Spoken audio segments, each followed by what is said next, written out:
this something you learned? Were you born an entrepreneur? You got to start small. I have not allowed being a woman to hold me back. Credibility is not just making money, it's about making sure that people trust what you're doing. Law practice is not only about going to court, it's about advice. It's very difficult to hire somebody who's not motivated and then make them motivated. One of the things that I'm known for is integrity. They have to see you as a person of integrity.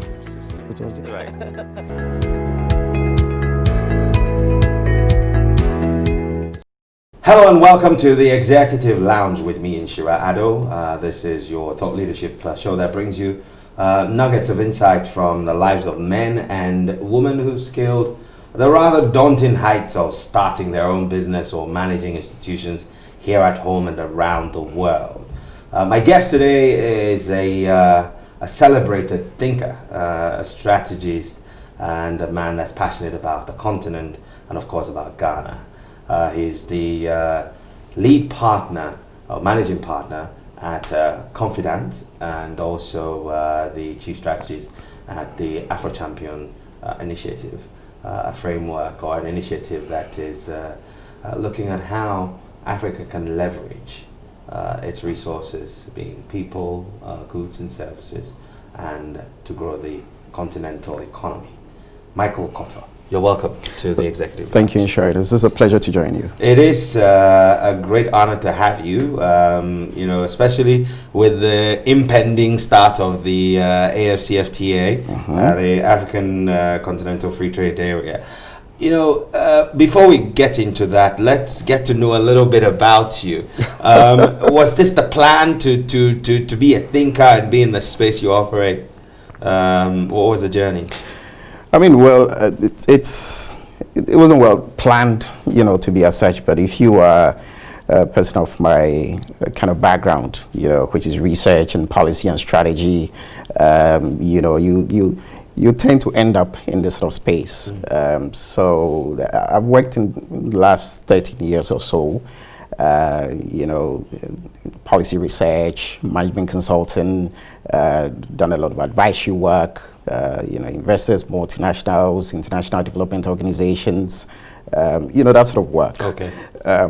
So at Confidants, which is a management consulting firm, we provide advisory services for clients all over the continent. We do research, transaction advisory, project management, and at Afro Champions, where I serve as chief strategist. It's a major continental initiative that brings together some of the leading business people around the continent to get them to engage more forcefully in the continent's development. So the Afro Champions initiative is co-chaired by Mr. Aliko Dangote, together with former South African President Thabo Mbeki, and it includes several prominent business people and multinationals across the continent.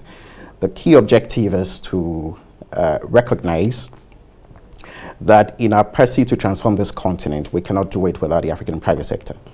And to be able to galvanize the full force and potential of the African private sector is important to bring everybody together around the table. So it's a public-private partnership push, but it's private sector driven. Okay, so there's a PPP, but more emphasis on the private sector doing the actual driving of the process. I'm glad you talked about the work that Afro Champions does and the focus on the African continent.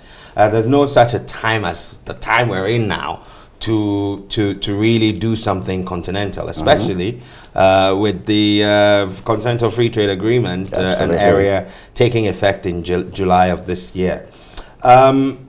I've heard you call it a game changer. How exactly is the AFCFTA a game changer? So the AFCFTA, it's one of those once in a generation things that happen in a continent like Africa. You actually don't even expect it to happen. So you have to go back historically. The OAU was formed in 1963. And way back then is when the idea of a common African market was mooted by the likes of Nkrumah and other Pan-African champions, of those years. And it's taken us more than 60 years. We've, as a continent, made a lot of progress in forming the regional economic communities, the likes of ECOWAS and SADC and EAC and COMESA and the rest. And they've made a lot of progress. But the idea that you could bring everybody around the table and forge a common free trade area for the entire continent is something that a lot of observers quite didn't see coming. So people have been skeptical, you know, is this ever going to happen?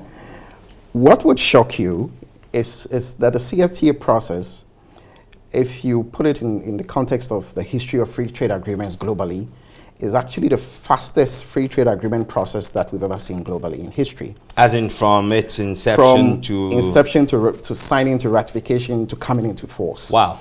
So think about it this way. In March 2018 in Kigali, African presidents met, extraordinary summit of the AU, and 44 countries decided to sign the original agreement establishing the CFTA. Then they gave themselves 1 year and said that in exactly 1 year, they are going to make sure that the agreement is ratified by the minimum number of countries that are required to have it come into effect, which was 22 countries out of the 54 that had signed. In exactly 1 year, 28 countries had ratified. And the CFTA came into force. And they have said that in 2020, 1st of July, there's going to be start of trading. And there's absolutely no reason to doubt that for an agreement that has consistently met every single one of the deadlines that it has set for itself, that come 1st July 2020, the start of trading will not happen. So there's still a lot of people who are sitting on the sidelines and they're being skeptical or cautiously optimistic and asking, is it really going to happen? In my opinion, I think it will. Negotiations are still ongoing. The secretariat is being established. Of course, Ghana proudly selected to host the AfCFTA secretariat. But from all indications, come 1st of July 2020, I think the likelihood is that start of trading will begin. The question then is, what does this mean for business people and entrepreneurs and citizens of Africa and governments of Africa and foreign investors and business people who are interested in doing business in Africa? That's the big question everybody is still asking. There's still a lot of learning for everybody because the process has moved so quick. Everybody's trying to catch up with the process. Even the governments who are negotiating the process are trying to catch up with the process. And I've been in meetings in Addis Ababa, the African Union, where even some government officials have tried to, call for the process to be delayed a bit and say, hey, aren't we moving too fast? Now, this is Africa where implementation of major international, treaties signed by our governments has never been, the best in terms of track record. So to see a process move this fast, so fast that even some governments are beginning to question whether we shouldn't slow down the process a bit, for me is a sign that this time is different. This time is different in the sense that the level of enthusiasm and excitement that you see amongst even ordinary African citizens is unprecedented. We haven't quite seen this in a very long time as far as the CFTA is concerned. Right. The expectations among businesses and investors is very high. I think what we need to do now is begin to educate and sensitize people and get people to really understand what is really at stake, what does this really mean. If you're an SME in Ghana or Cote d'Ivoire or Nigeria or Zambia, what does the CFTA really mean for your business? If you're in a particular sector, agriculture, mining, manufacturing, what does this really mean for your business? And that's where there's a lot of confusion and uncertainty, and it's important that governments and business associations and think tanks and civil society organizations and the media begin to engage the process more proactively and begin to enlighten our people and educate them on what the opportunities are, because what a game change means is that it's not just that everything will be perfect. A game change also means there'll be winners and there'll be losers. And it's important that people are prepared for what is coming. Businesses are prepared, SMEs are prepared for what is coming, so that they can position themselves to take advantage of the opportunities that the CFTA could potentially bring. It's a very, very, I mean, the picture you just painted is a fantastic one. And to actually look back and see that every time there's been a deadline set, it's been met. Even up to the point of ratification where they were able to go beyond the minimum of 22 that was the threshold that was required. Now, let's begin to unpack what the AFCTA is. I'm a small business owner. Doing something modest.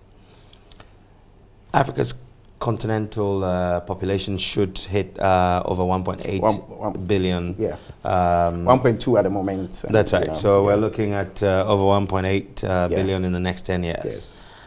The youth population is set to double. Yeah. 3 out of every 5 people employed on the continent will be employed on this continent. So spending power is going to go up, and we have this free trade agreement against the backdrop of AGOA ending in 2 years or 3, no, in 5 years. You also have Brexit happening. Who else knows what else will happen in the European Union? You've got the NAFTA also has its own issues. Exactly.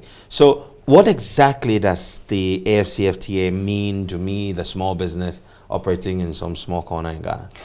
Good question. So I will just delve a little bit into the various components of the CFTA itself. So it's the CFTA is made up of 6 main trade protocols that are being signed. The first one is a protocol on trading goods. Okay. The second one is the protocol on trading services. The third one is a protocol on investments. Okay. Then there's a protocol on competition policy. There's a protocol on intellectual property. Right. And there's a protocol on dispute settlement. These are the 6 main protocols. You need all of this to work together in order for the CFTA to be considered fully functional and successful. Now, it's progressed in phases, which means that, I mean, you can imagine, there's 54 countries. Even if you're negotiating with just the 29 who have ratified so far, that's not easy. It's a lot of countries. Yeah. So the negotiation process is done in phases. And the phase 1 started last year. The phase 2 is currently ongoing, which is focused on the protocol in trading goods and trading services. Those 2 have been prioritized. And under each of these protocols, you have various annexes which detail the specifics of exactly what products are going to be traded in, what tariffs are going to apply in which countries, and what kinds of compliance and standards are required to go along to make these work. And if you take the protocol in trading goods, which is about the most crucial, you've got some really, really important processes that are currently ongoing. The first one is the negotiating around which products and tariffs. So each country which is ratified is expected to submit what you call the schedule of tariff concessions. Now that is the list of products that each country offers to trade under the CFTA. Under the CFTA, the set target is that progressively tariffs on 90% of all goods that are traded within the continent will be reduced by 90%. Okay. So tariffs will come down by 90% on 90% of the goods which are traded within the continent. Okay. Now, the remaining 10% is where countries have flexibility to decide that some goods are too sensitive and we want to exclude them, or we want to delay facing them into the trade agreement. Okay. So within the 10%, countries are allowed to label 7% as sensitive goods. Okay. And the other 3% they can completely exclude from the process. So obviously governments will make some determination. Some products are too sensitive for job creation and revenues, locally. And they may decide that, okay, we're not ready. And it's up to countries to make that determination. Again, countries have the flexibility to face their implementation over a 5, 10, 20-year period. So when start of trading begins in July 2020, it doesn't mean that whatever tariffs you've negotiated applies automatically on the 90% of products that we expect to be, to be traded under the arrangement. If there's flexibility for poorer and richer countries within the continent. Okay. So countries that are considered poorer have at least 13 years within which to face the implementation of the products that they have negotiated, to trade under. Countries that are considered a bit richer have 10 years. So there are all these flexibilities that are built into the system. That's supposed to bring some equity at the end of the day. Okay. Now, it is up to businesses, SMEs, and business associations in the various countries to engage the process, because this is the time that your governments are submitting list of products and negotiating how which tariffs will apply and how they face all of this. The mistake is that a lot of business people are sitting on the fences and waiting that when negotiations are done and start of trading begins, that's when they will begin to see if they can take advantage of the CFTA or not. But if you're currently negotiating on what goods you're going to take to trade, yes, and you choose to sit on the fence, sit on the and you're excluded, then you're excluded, or okay. Or your government negotiates around your sector or your product in a way that adversely impacts you, then you haven't really positioned yourself well to take advantage of this. In other parts of the world, if you go to the, like regimes like the EU, for example, they're really very powerful business lobbies. The best time to take advantage of a trade treaty is when it is being negotiated, because that's when, as a business group, you can advocate, you can make a case to your government and influence the process to shape the process in a way that can work for you.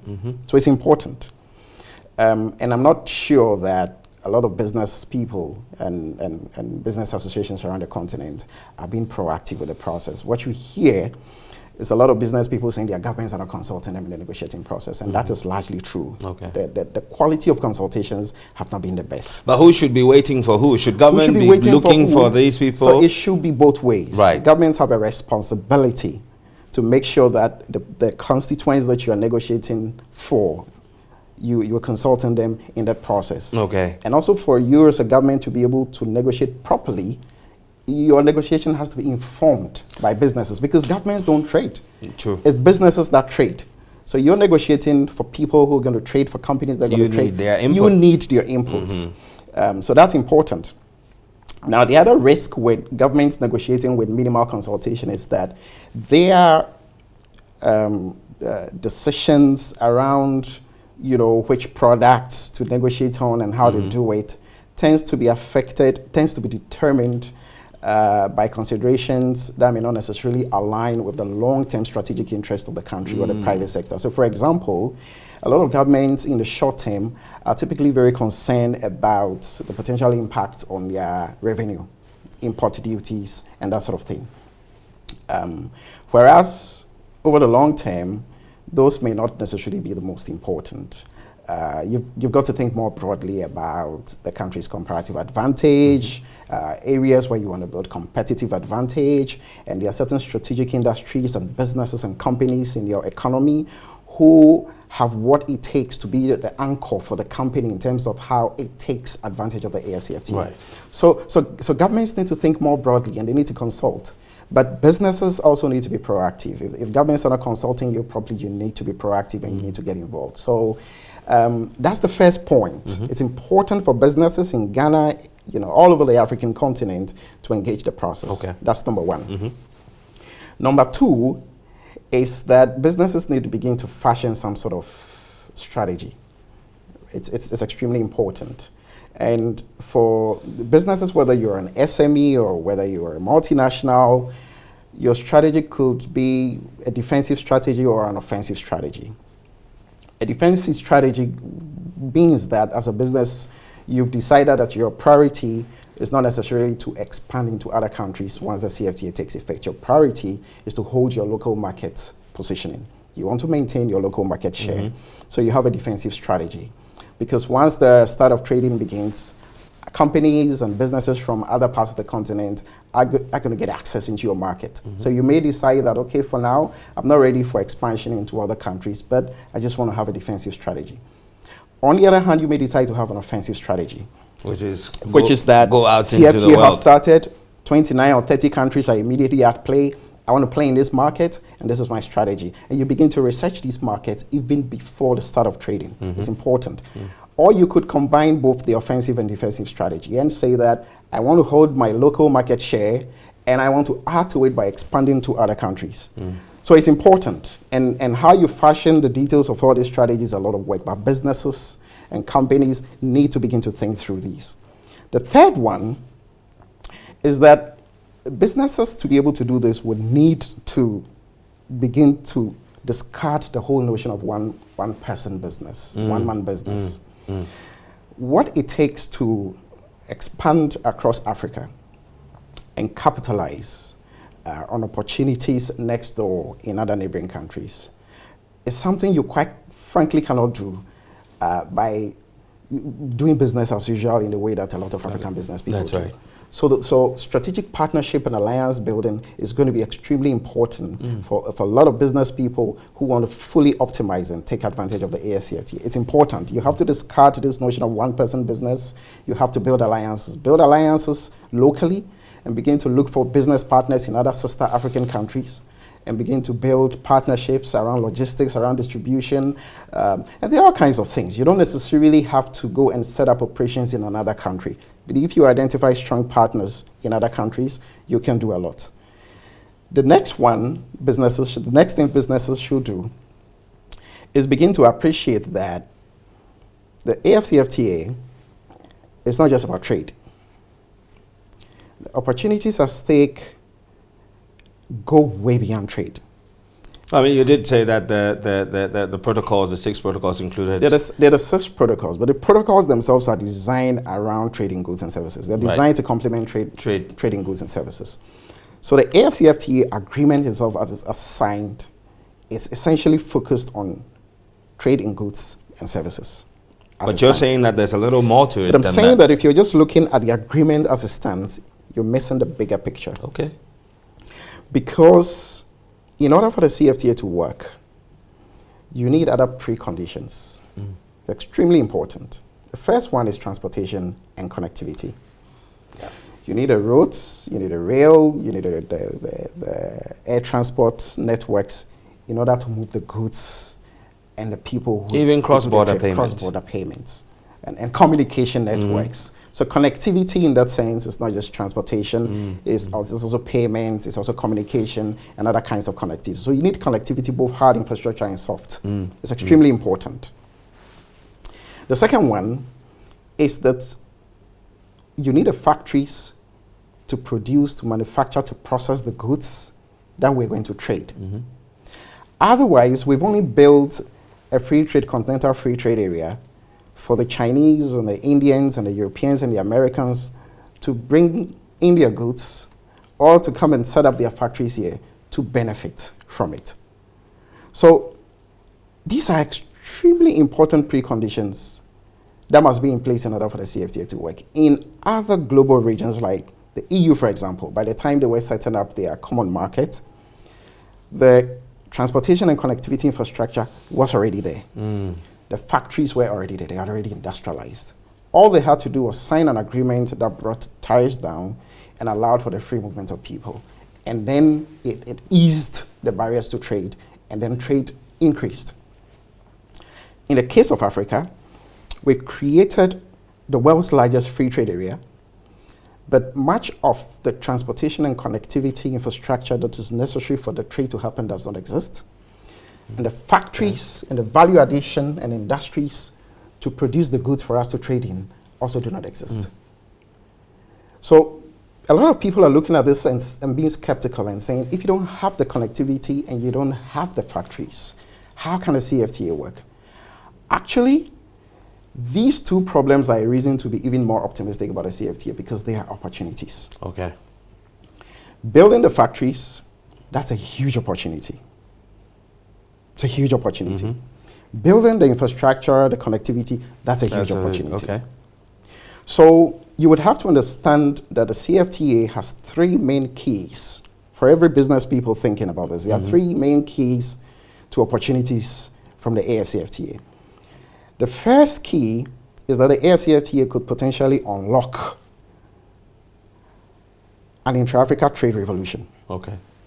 Currently, the level of intra-Africa trade is just around 15-16% of our total trade, which means about 80% of our trade It's with the rest of the world. is with the rest of the world. If you compare us to the EU, intra-EU trade is currently at 67%, almost 70%. Wow. In Asia, intra-Asia trade is at 61%. We're currently at just about 16%. We've been fluctuating between 15 and 17%. What this means is that over the next 2 decades, if we're able to really implement this agreement, there's going to be a huge jump potentially in intra-Africa trade. Just think about it. It's a revolution. If you can increase it from 16% to even 50%, that's huge. That's a massive jump. That's a massive jump. So that's the scope of the opportunity at stake here. But you take the transportation and connectivity opportunity. It's massive. The AFDB estimates that Africa's infrastructure financing needs amount to roughly $170 billion every year. Okay. So over the next 10 years, you're looking at $1.7 trillion in infrastructure and connectivity opportunities. That's over the next decade alone. Over the next decade. Huge, massive. Somebody has to build all that infrastructure. Somebody has to build all that connectivity in order for the CFTA to work. So if you're a business person, look beyond just trade. Infrastructure has to be there for the CFTA to work. And that's a business opportunity for you. Yeah, absolutely. Think about industrialization in the factory. Somebody has to build the industries. Somebody has to build a factory. Somebody has to do the value addition. Somebody has to provide power. Somebody has to provide power. In the past, one of the reasons why industrialization couldn't really happen in Africa, and of course it's a complex problem. The good news is that the CFTA makes it a lot easier for industrialization to happen because under the free trade agreements, you have what we call the rules of origin. The rules of origin are standard rules within free trade agreements, and they are applicable under the CFTA as well. And basically, it's a set of standards that says that if we're going to bring tariffs down by 90%, the only goods that can enjoy this full 90% reduction in tariffs are goods that are produced within the African continent. Yeah. And that's a big deal. These are some of the game changes. So you've got a 1.2 billion consumer market. In GDP terms, if you put it in purchasing parity terms, that's a 6.3 trillion dollar. That's very GDP. That's a substantial amount. If you combine consumer and business spending alone, it's about 5 trillion at the moment. Okay. USD. It's a huge market. It is. The reason why it's a game change for industrialization is because in the past, if you were going to build factories, we had fragmented markets, and you did your analysis. The Chinese and the Indians and the Europeans are bringing in their cheaper goods, and you couldn't compete. All of a sudden now, CFTA kicks into effect, and there's a rule of origin that says that if they bring in their products and you're doing yours within the continent, you can trade it much cheaper than they could. So all of a sudden, your factory becomes more viable and more competitive, all things equal. And all things equal, one of the key things there is the cost of power. In order for us to be able to industrialize, we need to be able to provide power to factories and industries at a price that is internationally competitive. Otherwise, your cost of production goes up, and then that's it. It goes up. So at the moment, if you want to be manufacturing competitive, you need to be buying power for your manufacturing operations at not more than 5 cents per kilowatt hour. Okay.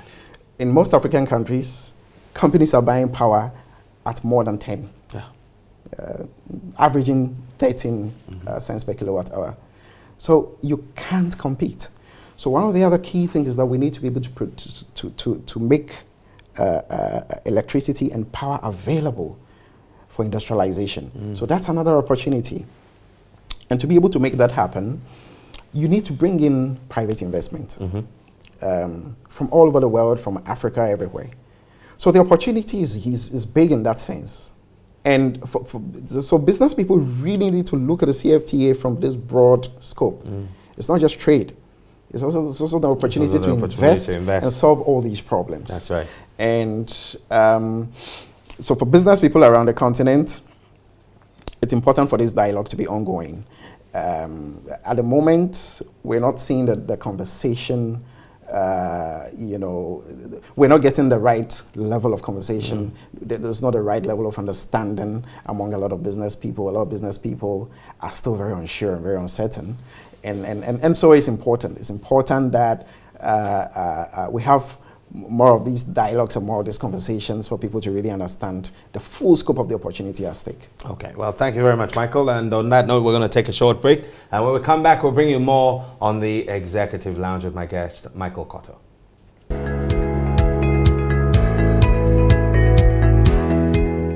Welcome back to the Executive Lounge with me, Inshira and my guest, Michael Kottoh. He's the managing partner at Confidants and also the chief strategist at the Afro Champions Initiative. Now, Michael, you talked about, painted a very beautiful picture about the opportunities that the AFCFTA presents to us as Africans. So the private sector is not only exposed to opportunities of trading across the continent, but also even working to invest in all the preconditions required to ensure that the CFTA actually works. Okay.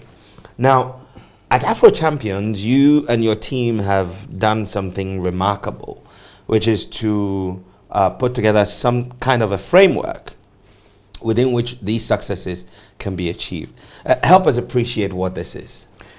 So, we call it a $1 trillion investment framework. Okay. The full name is the $1 trillion Private Sector Investment Framework in support of AFCFTA implementation. Okay. And the backdrop to this is related to some of the issues I spoke about previously, which is that as a continent, we've managed to create the largest free trade area in the world. But in order for this free trade area to really work and succeed, we need to accomplish certain preconditions. We need to build the factories, we need the transportation and connectivity, we need to provide cheap power, we need to remove non-tariff barriers. Extremely important, fundamentals. If they're not there, the CFTA doesn't work. Okay. So we've decided to look at this as a private sector people and say, actually, this is fantastic. This is about some of the biggest investment opportunities in the history of the continent. So how do you provide a framework within which the private sector can work with governments to invest, to build the infrastructure, to build the factories and industrialize the continent, to provide the cheap power that is needed to industrialize?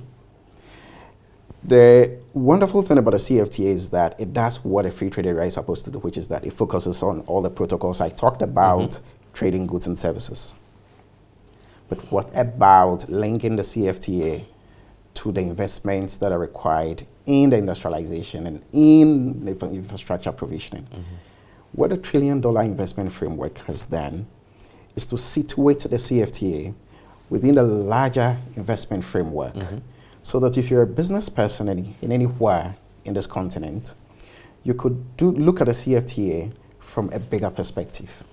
And you could decide that actually, I could be a part of the people who solve Africa's transportation and connectivity problems. I could be a part of the people who solve Africa's industrialization problem. I could be a part of the people who solve the provision of cheap power. And the only reason why all of these are possible now from an investment viability point of view is because the CFTA has been activated. So that's the big deal. How do you link the CFTA within a bigger investment framework to solve all the reasons why the CFTA will not work? Okay. That's the way we've approached it. So as a framework, it's been put together by a very wide network of private sector players across the continent, working together with the African Union and DFIs and other international private sector key agencies. The process has been going over the last 1 year to put a framework together. There have been various levels of consultation. And what we have, and they will be launched very shortly after the Heads of State Summit in Addis Ababa this week, in the weekend of the first week of February, is that we're going to have a huge roadshow all over the continent and globally to sell the framework and get private sector people locally and outside of the continent to pitch in and take advantage of it. So I'll give you just a quick overview of how it looks like. The framework has what we call 5 key enablers. Okay. And 9 key opportunity areas. The 5 key enablers are transportation and connectivity, value addition and industrialization, the provision of cheap power, the removal of non-tariff barriers, and then we have another category that we call other strategic sectors. These are areas that ordinarily governments should be the ones taking the lead to lead investment and provide solutions. We're deciding that we want the private sector to come in and lead a massive investments into these areas to solve these bottlenecks. But we also want to make sure that it's not just high-level mega investments. We want to make sure that this really touches the lives of ordinary Africans. So there are wide opportunity areas in feeding the people, housing the people, clothing the people, moving the people, providing healthcare and education, financial services, tourism and creative industries. Basically, every sector that touches the lives of ordinary Africans. We want to make sure that the investments that we want to drive into the CFTA are done in a way that they benefit ordinary Africans everywhere. So this is just just a bit of snapshot of which key areas we are looking at. Now, how does the framework work? Within the next 10 years, between 2020 and 2030, the objective of the framework is to trigger a minimum of $1 trillion in investments, strategic investments into the CFTA. Now, mind you, the CFTA itself at the moment is a $6.3 trillion market in purchasing power parity terms. That's right. The infrastructure financing needs of the continent alone over the next 10 years is $1.7 trillion. Africa's agribusiness market opportunity alone is estimated by the African Development Bank to be at $1 trillion by 2030. Wow. So the opportunities are huge. Every sector, if you pull it all together, as a continent, what a CFTA has done for us is that it's moved us from the age of thinking in terms of billions into a new age of thinking in terms of trillions. And it's important that we raise the bar as a people and we are more ambitious in terms of the targets that we set for ourselves. Our investment financing needs are huge, but the industrialization potential of the continent is also huge. By 2025, some pretty good estimates we've done show that if the CFTA kicks into full effect, the industrialization potential alone will be at least $1 trillion. Okay. If you take the pharmaceutical market alone, the market opportunity size at the moment is around $116 billion. If you take the transportation sector at the moment in Africa, just moving goods across borders, tracking alone is valued at around $200 billion annually at the moment. So whichever way you look at it, it's a huge opportunity. So between the agric infrastructure, movement manufacturing, of goods, movement of people, you put all these together, you're well above $1 trillion. You've got 1.2 billion population. Everybody has to wear a clothing, a footwear. Clothing and footwear alone, you have to clothe 1.2 billion people. That's a huge investment opportunity. That's huge. And so it's important that we think about this in a very different way. So when we say we want to trigger at least $1 trillion in investments over the next 10 years, it's not just figures that are being bandied about. There's actual basis to show that in the past, a lot of projects were not viable because we were small economies. Now you have the CFTA. You have the biggest free trade area in the world. A cross-border project, that was previously not viable, all of a sudden becomes viable now because of the CFTA. Because it links into the wider CFTA. If you have to build a cross-border transportation infrastructure between 6 or 7 countries, 5, 10 years ago, the question would be, well, if intra-Africa trade is so low and you invested in this cross-border infrastructure, how are you going to get back your money, right? But if the tariffs are going to come down by 90%, that then means that the potential for trade on that corridor that you construct is probably going to triple. Yeah. And if you are tolling that road, for example, you're going to be making more money, and your payback time for your investment is way much better. If you take industrialization, for example, in the past, if you were building a factory somewhere in Africa, you're either probably supplying in the local market, you were competing against, China and India and other manufacturing hubs around the world.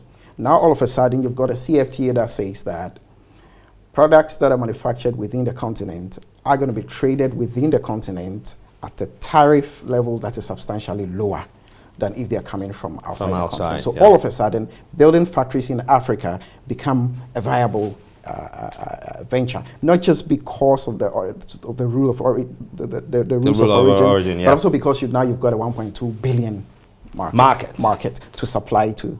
So the dynamics are very different. So how do we trigger the $1 trillion in investment over the next decade? That's a really good question to ask. I would like us to take our final break. When we come back, let's look at let's try and answer that question. How do we trigger this, the $1 trillion investment required to get this private sector driven framework which will support the AFCFTA?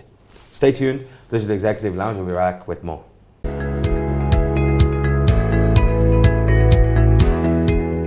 Welcome back to the Executive Lounge with me, Inshira Addo, and my guest, Michael Kottoh, managing partner at Konfidants, management consultant firm, and also the chief strategist at the Afro Champions Initiative, which is an Africa-wide private sector-led and driven NGO that is looking at ways in which we can help this continent grow its economy and wealth for the people. Michael, you asked a very important question at the end, that how do we raise that $1 trillion that will help us connect all the dots to make the AFCTA a true reflection of this game changer opportunity that we have? So what we are, the Afro Champions and its stakeholders, including the African Union, are doing is that we've come up with what we call a system for certifying AFCFTA accelerated projects. Okay. So we're encouraging investors and project developers and operators and SMEs and multinationals, business people all over the continent to initiate projects. We're going to be certifying projects.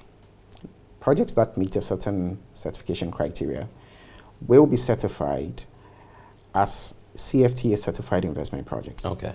And what would that mean? And for a project to qualify to be certified as a CFTA certified investment project, it has to meet, and the criteria is, and we can talk about that, it's about 8, 9 criteria.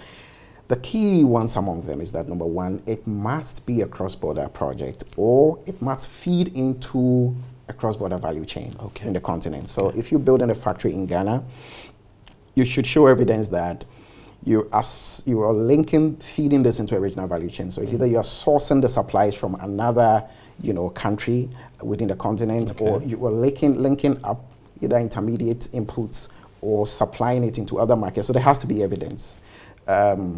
If it's a corridor project, there has to be evidence that you're teaming up as a project developer with partners in other countries to do a cross-border corridor.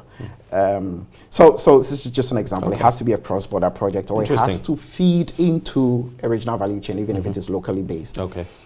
Number 2 is that it has to be private sector led. Number 3, you have to make sure that the project is done in such a way that it does not lead to unnecessary increase in public sector debt. So one of the big challenges for solving these infrastructure industrialization problems is there's too much burden on the public purse. If we want to promote a private sector led approach, we have to make sure that it's not leading to ballooning in public sector debt. Otherwise, then it's useless as a private sector led. It becomes what was before. Then it must have a significant African content, which is that we want financing to come from all over the world, but we want the process to be African-led. So African content in these projects, there should be evidence that there's substantial African content. And that means that you're sourcing locally, you're using local talent, you're using local supplies. This is a whole, it's a whole certification criteria to make sure that the project impacts African transformation and African integration. So it's not just any project. Now, there'll be a certification board, which will be multi-stakeholder, big institutions all over the place will be partners that will certify the projects. Projects will be certified. Some will be certified as 3-star projects. Some will be 5-star projects. There will be 7-star projects. And in some special instances, we would have 12-star projects. Projects that are certified as CFTA certified projects, because those projects are deemed as having the potential to accelerate the implementation of the CFTA and the transformation of the continent. So that's the unique thing about these projects. As already existing projects qualify to be submitted for certification.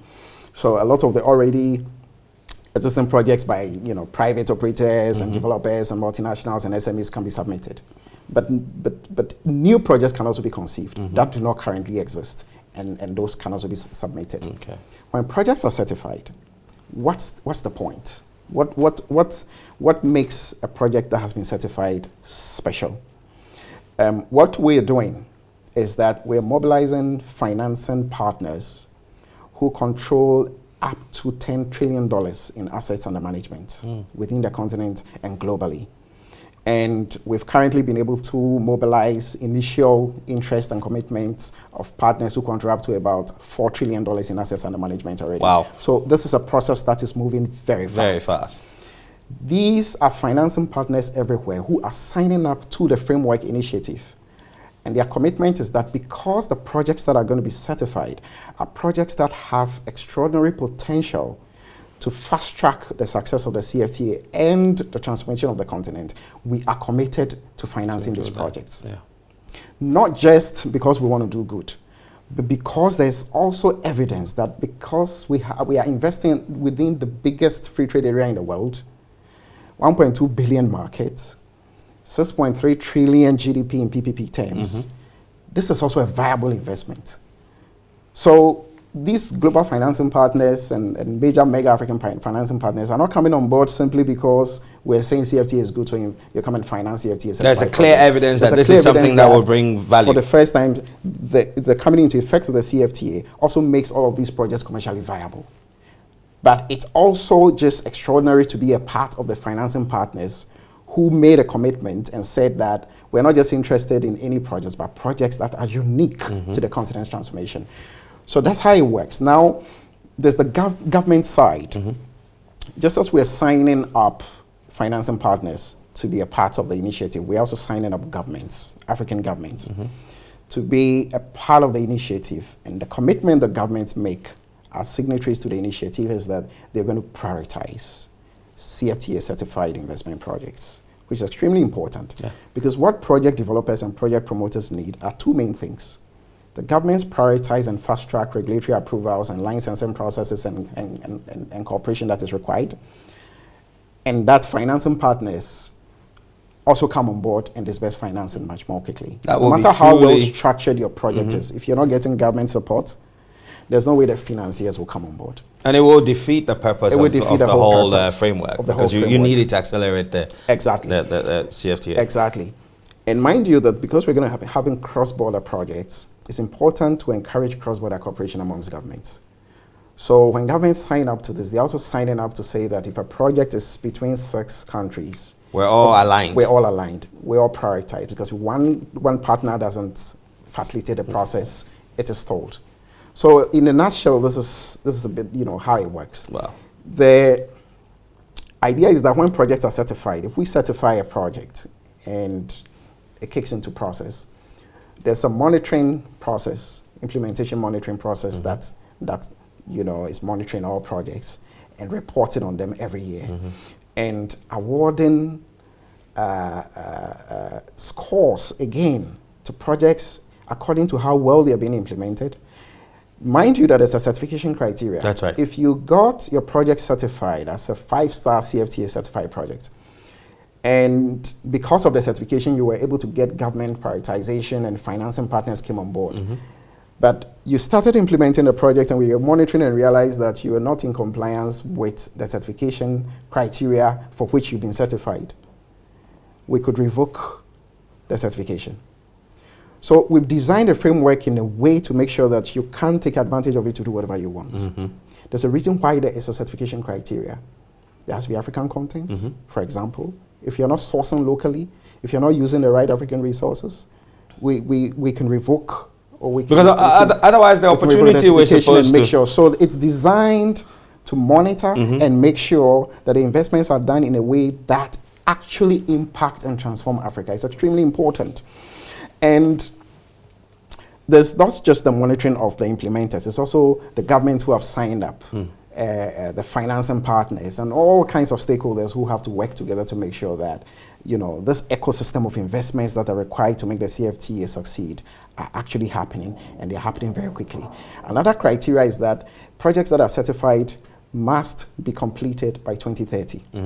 So we want to make sure that, you know, people don't have projects certified and it takes the next 20, 30 years. It's not. Yeah. So you've talked about, you know, all these, the FDIs or the people within the framework. Who else in that value chain in terms of the framework are you working with? So in addition to financing partners, we're signing up governments as well, because they are the next very critical stakeholder. Even though this is private sector led, obviously mega projects of this nature, what project developers need, two things.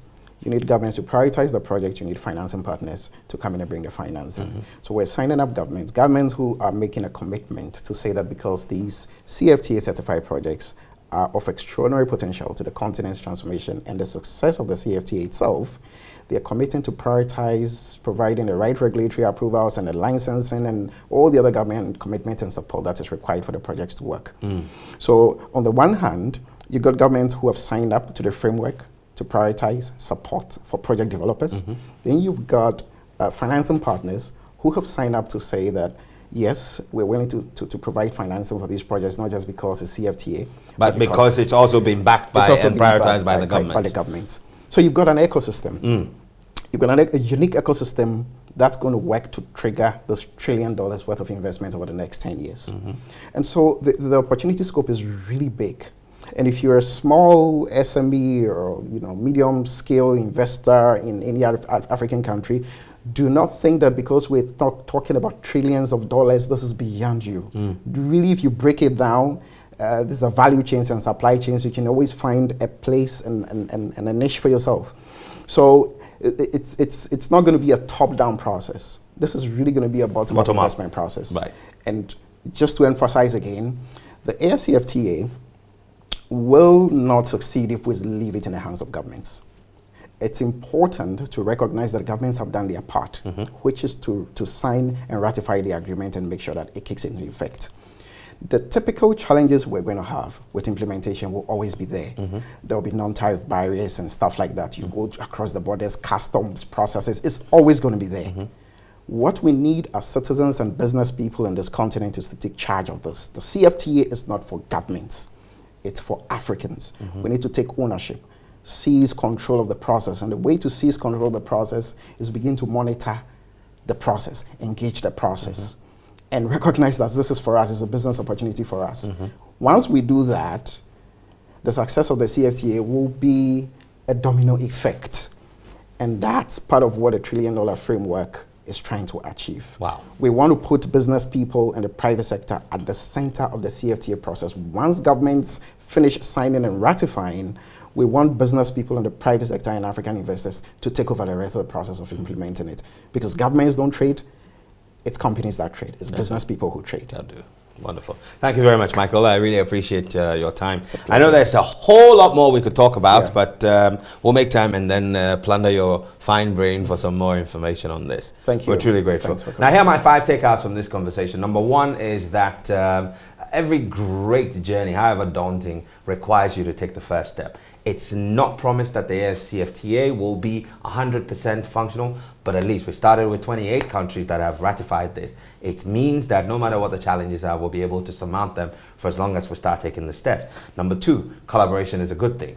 The more we collaborate across borders, the greater the effect on the population of the continent will be. Number three is that there is a need to start dreaming big. Until we change our mindset about, okay, I'm too small to do this, and start dreaming infinitely, we won't be able to achieve the AFCFTA's goals. And the fourth thing in all of this is that if you are going to dream not only in terms of its size, but also dream in the minutiae, in the quality. Hence the need to certify projects for the AFCFTA's implementation.